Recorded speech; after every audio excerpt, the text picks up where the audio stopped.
Negara produsen kendalikan dunia perdagangan lalu kendalikan dunia keuangan. Itu persepsi old mind. Pasar modal dan pasar uang lah sebenarnya pengendali dunia keuangan. Dan ini persepsi new mind. Neraca perdagangan positif dianggap baik dan solusi bernegara oleh old mind. Faktanya selama menjabat malah impornya membesar. Lalu selalu negatif dagang dengan kakak tertua Tiongkok. Jujur, entah bagaimana kok sekarang kakak tertuanya negara komunis ya. Dan diterima luas lagi pemahaman bahwa tidak apa-apa bekerja sama dengan negara komunis. Yo wes, kita lanjut. Toh jabatan old mind ada batasnya. Kembali ke kalimat awal, negara produsen akan kendalikan dunia perdagangan dan dunia keuangan. Itu strategi Tiongkok. Di mana negara defisit alias yang Tiongkoknya surplus, pasti negara yang kalah tersebut akan dipaksa pakai yuan. Catat ya, ketika sebuah negara pakai mata uang negara lain untuk transaksi, artinya negara tersebut kalah ekonominya. Kita lihat strategi serangan ekonomi dari ilmu ekonomi.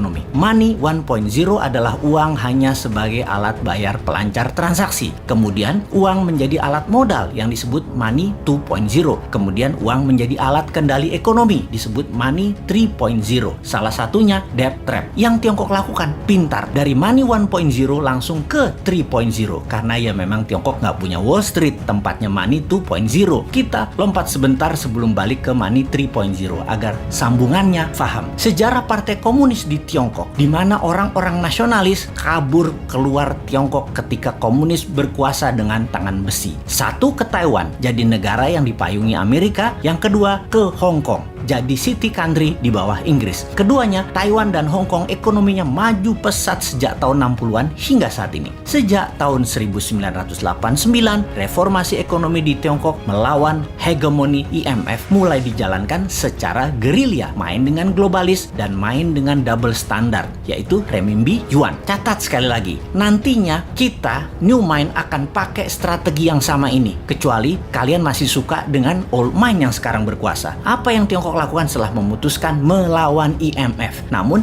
di permukaan pura-pura taat pada Amerika? Ini terjadi di zaman Deng Xiaoping awal mulanya. Mereka jadi negara produsen buruh murah. Maklun mengerjakan sebagai tukang jahit apa saja yang disuruh globalis. Lalu perlahan menggeser dari maklun tukang jahit menjadi negara produsen. Maklun ini adalah strategi agar terjadi pembiasaan. Ketika awal menjadi negara produsen, Tiongkok mengizinkan pemalsuan atau kopi atau tiru merek-merek ternama dunia untuk beredar di dalam negerinya. Semakin mahir, maka mulai negara membiayai sektor hulu produsen, pabrik-pabrik dengan uang renminbi yang uang tersebut tidak boleh beredar di luar negeri, hanya boleh beredar di Tiongkok. Inilah awal tahun 90-an mereka lakukan ini semua secara masif, secara gila-gilaan. Apa saja dibangun, dan setelah menjadi pengendali produksi, mulai ekspansi di tahun 2013 dengan strategi BRI, yaitu Belt Road Initiative. Perlu banyak negara yang harus dikendalikan oleh Tiongkok. Perlu banyak negara yang penduduknya lapar dan pemimpinnya lemah agar mudah dikendalikan, agar membeli barang-barang Tiongkok dan menggunakan mata uang Tiongkok. Awalnya dengan memberi pinjaman, namun bukan uang tetapi barang, seperti jalanan dibangunin, pokoknya jadi barang. Jembatan dibangun jadi barang, pelabuhan, bandara, jaringan kereta api yang semuanya punya kesamaan, yaitu pelancar jalur angkutan barang guna menciptakan ketergantungan terhadap produk Tiongkok dan kelancaran distribusi barang. Kemudian kendali atas pasar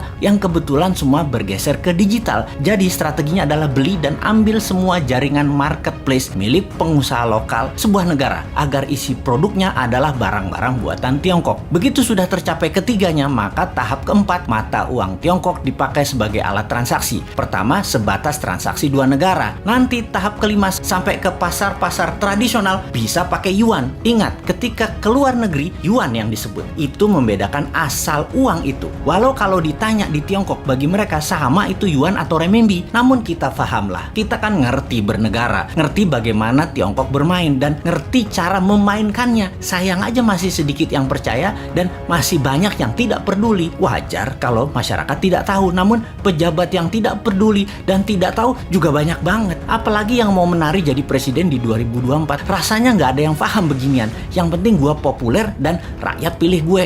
Lihat aja daftar 10 orang yang katanya calon presiden di lembaga survei. Kita review satu persatu. Paham nggak bernegara ala Tiongkok dan Amerika? Rasanya Kagak ya, New Mind beda. Kita paham dan strateginya bukan ikuti keduanya, namun punya strategi sendiri untuk main 3 kaki awalnya dan menyalip di tikungan di tahun 2030 menjadi 3 besar dunia dan di 2045 menjadi negara superpower. Kalau hanya naik 7% setahun dan faktanya 5% pertumbuhan ekonominya, mimpi jadikan Indonesia negara superpower. Buktinya sekarang aja pakai yuan dagangnya, harusnya pakai rupiah. Bos, itu artinya kalian old mind geblek bernegaranya.